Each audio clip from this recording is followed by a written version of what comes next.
to the grocery store a few times a week to buy fresh produce can be a drag. A lot of families argue that they don't have fresh fruit and vegetables in their diet because of the cost of getting it at the grocery store. So starting your own garden might be a good choice for you and your family. I know you're thinking though, I don't have time or the money to start my own home garden. But I am here to show you that growing your own garden is very inexpensive and will take less time than going to the grocery store every week. The materials you will need are here. You will need a container to start your garden in. You will need soil. You will need seed packets to plant your seeds. And you will need a sun and water. You can also get a little fancy with it and buy a soaker hose, which is a hose that has, it's just like a regular hose, but it has holes all throughout, and so you just lay it in your garden, and it will water the entire garden for you by just simply turning on the water. You can also invest in compost. Most of your local gardening stores have compost, like Home Depot or Lowe's. You can get mushroom compost. It will help make your soil a little more rich and help maybe grow a little faster or taller, but in reality, good rich soil will be good enough. You should start planting your seeds in your planters in early February, and by the end of March you will have a large plant about this size that you can just go ahead and plant in the ground, and that way you get a good start and you'll have a great producing garden all summer long and even through some of the fall, before we get our first frost.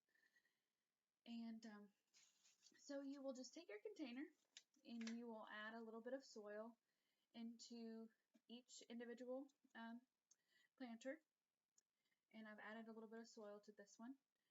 You just place your seed in.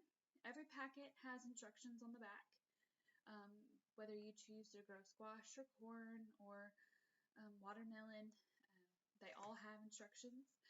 It tells you how many seeds to put in each one, how far apart your plant should be, and how much sunlight and how much water it needs. So it's very simple. It's all self-explanatory. And so your plants will start growing, and like I said, you just pop this guy out and place him right into your garden. Now you can have a garden that's just simply you till your ground and you just plant it right in the soil in your backyard, or you can have a raised garden bed, which is what I prefer because it keeps the critters out a little better and it's raised, so it's a little bit easier to get to. Or you can do individual pots or barrels. That would be more ideal for someone who lives in an apartment or lives in a house that doesn't have much yard space. You can pick your barrels up and move them if you need to. You can plant whatever you want in each individual section, and that's really about it. I hope that you have a clear understanding on how easy it is to plant and get a garden started. It's very inexpensive, like I said. Each packet of seeds costs about $1. You only need about one packet because you get about 50 seeds per packet.